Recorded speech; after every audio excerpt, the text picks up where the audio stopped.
नमस्कार दोस्तों, स्वागत है आप सभी का अनटोल्ड हिस्ट्री में। दोस्तों, क्या हाथ देखकर भविष्य बताया जा सकता है? क्या जन्म कुंडली या इस तरह के जितने भी क्लेम किए जाते हैं भविष्य बताने का, ये सब सच होता है? भारत में ही ऐसा क्यों होता है?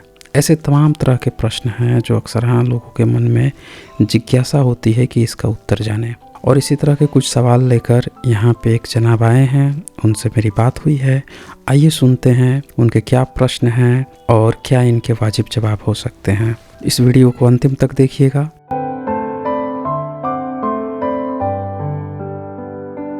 जी, धर्मवीर कुमार जी, बताएं क्या कहना चाहते हैं। अपनी माइक अनम्यूट कर लीजिए। धर्मवीर कुमार जी। हाँ बोलिए। सर, आ रही है आवाज मेरी? आ रही है, बताएं। हाँ सर, मेरा प्रश्न ये है कि ये जितने भी ज्योतिषचार्य जो हैं और ये पंडित जो हैं, ये जो हाथ हाथ देख कर भविष्य बताते हैं। Hello sir. हाँ बताएं।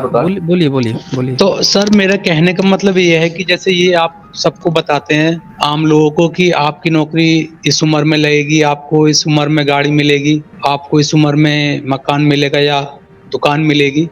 तो मेरा कहने का मतलब ये है कि जितने भी ब्राह्मण हैं, इन सारों के जितने भी ब्राह्मण हैं, इन सभी के हाथों की रेखा एक सी है। धर्मवीर जी, बहुत अच्छा आपने प्रश्न किया है।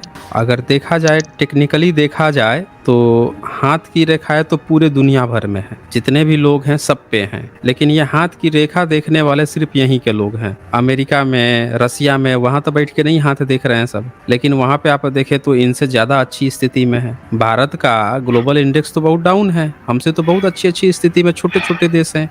फ्रांस जैसा देश, इजराइल जैसे देश छोटे छोटे हमसे ज़्यादा आधुनिक मॉडर्न बने हुए हैं। तो ये इनके हाथ देख के ये बता देना कि गाड़ी बन जाएगा, घोड़ा बन जाएगा, तो भैया हाथ तो तब भी थे जब इंसान ने आग का भी आविष्कार नहीं किया था। तब भी हाथ थे, तब भी हाथ में रेखाएं थी। तब क्या बताता था कि ये हाथ देख के क्या बताता था कि ऊपर से फल टपक पड़ेगा, आज खाना मिल जाएगा, आज भोजन मिल जाएगा। तो जैसे जैसे साधन संसाधन होते गए वैसे वैसे इनकी चीज़ें बदलती गई। अब तो यहाँ देख के बताते हैं कि आपको 10 साल बाद, 40 साल बाद आपको ये रोग हो जाएगा, वो रोग हो जाएगा।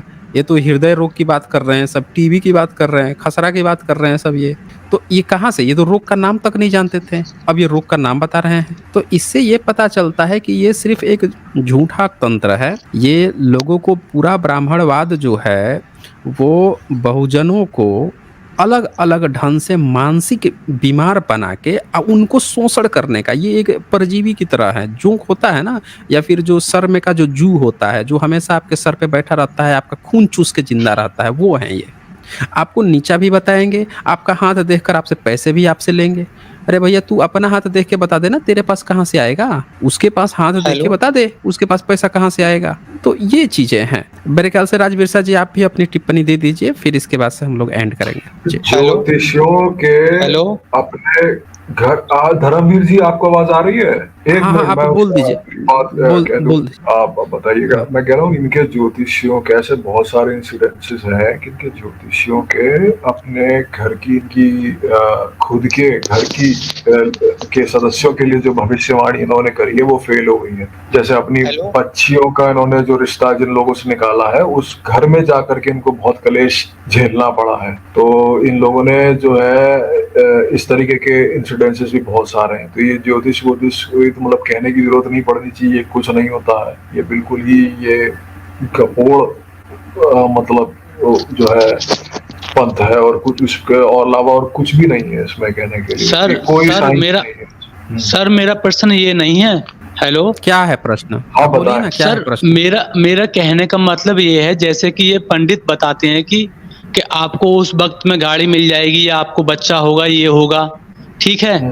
तो मेरे कहने का मतलब ये है कि सारी नौकरियां, सारे धन, सारा जितना भी हमारे इंडिया में सोर्सेस हैं, सारा इनके पास है। तो मेरे कहने का मतलब ये है कि इनके हाथ की रेखा सेम है सबकी। जो सारी सरकारी नौकरी इनके पास है, सारे ओहदे इनके पास हैं, तो सारी इनके हाथ की रेखा सबकी सेम है। नहीं है ना, वो तो आपको एक तरीके से धोखा देने के लिए उन लोगों ने किया है ना। यही तो मैं पूछना चाह रहा हूँ कि क्योंकि ये सबको बताते हैं कि सबकी अलग अलग हाथ की रेखा है, पर इनकी सबकी एक सी है, जो कि सब इनको सबकी नौकरी मिल जाती है, सबको धनवान है ये, इनके पास भाई साहब इसमें तो वो थोड़ा सा आपके साथ वो कुतर भी करेंगे ना कि हमारी सबकी रेखा एक जैसी थोड़ी ही है, इनके पास हुंडई की गाड़ी है, हमारे पास तो होंडा की है, बात समझ रहे हैं? तो वो उस पे हाँ मैं रहने दीजिए। ये कुल मिला के बात ये है कि इनका समाज के दिमाग पे, आपके मन पे, आपके चित्त के ऊपर एक तरीके का एक प्रकोप बनाए रखने के लिए, एक कंट्रोल बनाए रखने के लिए कि आप इनके सामने अपना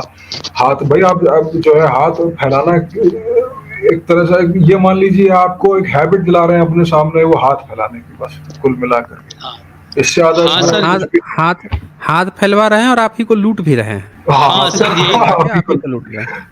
यही यही यही तो मैं यही तो मैं बताना चाह रहा हूँ कि क्योंकि इनके हाथ की रेखा सेम नहीं है, तो पर इनके पास सरकारी नौकरी 90% 80%, ठीक।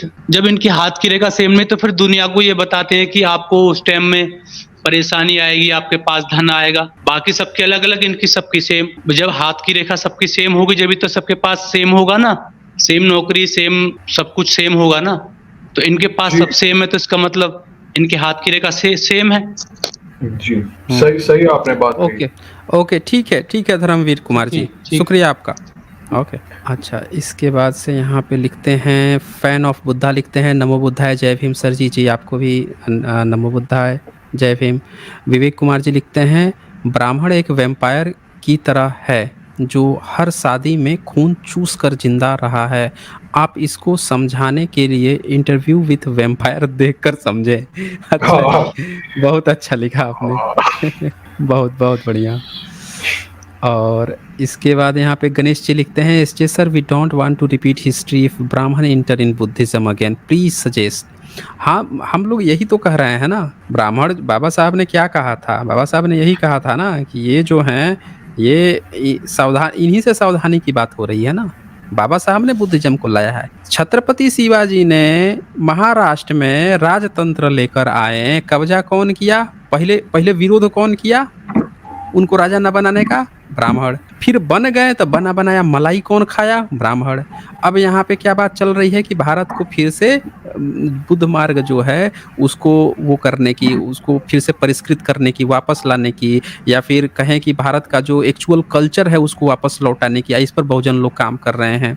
तो जब बहुजन लोग काम कर रहे हैं तो विरोध कौन कर रहा है, गाली कौन कर दे रहा है बुद्ध को? ब्राह्मण। संख्या उसकी कम है। जिस दिन पूरा बहुजन जाग जाएगा, जान जाएगा अपना कल्चर, अब पूरी तरह से जब बुद्ध मार्ग को अपना लेगा, जान जाएगा कि यही हमारे पुरखे थे, यही हमारे माई बाप थे, जब अपना लेगा तो ब्राह्मण क्या करेगा? फिर उसमें घुस जाएगा। अब मलाई कौन खाएगा? फिर वो खाएगा। तो ये पूरा इतिहास गवाह है गणेश जी। अब इतिहास से अगर हमने नहीं सबक सीखा तो अब सीखना पड़ेगा, इसका सॉल्यूशन निकालना पड़ेगा। ये हमने एक फ्यूचर बताया है कि ऐसा भविष्य में होगा और ये होके रहेगा। ये इतिहास ऐसा हुआ है। ये जो हैं ये 10वीं 11वीं 12वीं सदी से पहले भारत में क्या था क्यों नहीं बताते हैं? सारे बौद्ध भिक्षुओं को उठा उठा के तो इन्होंने बता दिया कि इनके ऋषि मुनि हैं, इनके ये हैं, इन्होंने संस्कृत बना दी, टीका कर दी, सबको ब्राह्मण बना दिया। क्यों किया इन्होंने? बौद्ध भिक्षुओं को बनाया। तो आपको क्या लगता है भविष्य में ये क्या करेंगे?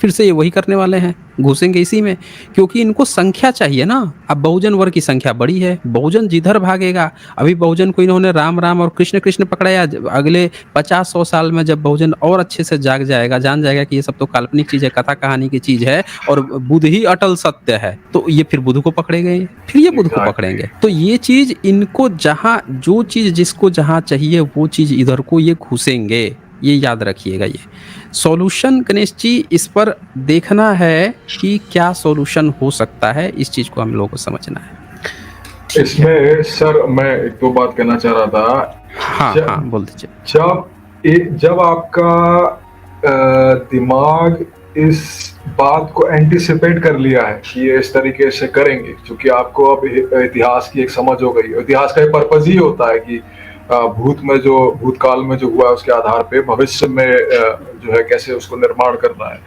तो अब आप इस सिचुएशन से ना थोड़ा खेलने का एक उसमें टेस्ट डेवलप किए कि अब इनसे खेलना कैसे है, यानी कि ट्रेंड आप सेट करिए। भाई जब आप ये देख रहे हैं कि आपको फॉलो करते हैं तो फिर आप तो उसको किसी भी तरीके से वो कर सकते हो ना। एक तो तरीका ये है। दूसरा तरीका ये है कि आप खुद अपने बेटरमेंट के लिए, अपने डेवलपमेंट के लिए बुद्ध धर्म में शिफ्ट तो हो ही जाइए। उसका जो ज्ञान है, उसका जो मेथड है उसको आप प्रैक्टिस करने लगिए, लेकिन इनको इनके जो सो कॉल्ड जो हिंदू धर्म यानी कि जो ब्राह्मण धर्म है उसमें लॉक कर कि भाई तुम्हारा तो ये बहुत अच्छा है, तुम इसमें रहो, वाह क्या धर्म है तुम्हारा, कितना बढ़िया है। कहने का मतलब है एग्जाम्पल कि ये अपने बच्चों को सिखाएं कि सूरज एक लड्डू है जिसको हमारा कोई उड़ने वाला बंदर जो था वो उड़ करके वो खा खा सकता गया है। था, और आप अपने बच्चों को सिखाएं कि नहीं, सूरज एक तारा है, इस तरह के तारे जो है स्पेस में बहुत सारे हैं, और जो सो एंड सो ऑन जो पूरी कॉस्मोलॉजी है। तो यू अंडरस्टैंड, थोड़ा सा मतलब एक क्या कहेंगे उसको, एक क्लेवरनेस इसके अबाउट में डेवलप कीजिए। मतलब है कि फियर मत करिए इन लोगों को, अपना जो है तो उसमें रखिए। और अगर इसके बाद भी अगर आपको एक ग्राउंडिंग की जरूरत है ना, अगर आपको थोड़ा सा ऐसा लग रहा है, तो आई विल सजेस्ट कि जो बौद्ध धर्म के जो प्रैक्टिस करते हैं, जो भंते जी लोग हैं, आप उन लोगों से भी सलाह मशवरा इसका कीजिए, वो और बेटर जो है इस चीज को गाइड कर सकते हैं, क्योंकि वो जी रहे हैं ऑन अ डेली बेसिस इस चीज। ये ओके ओके, बहुत खूबसूरत। अंतिम तक इस वीडियो को देखने के लिए बहुत बहुत धन्यवाद। जल्द ही मिलते हैं एक नए वीडियो के साथ।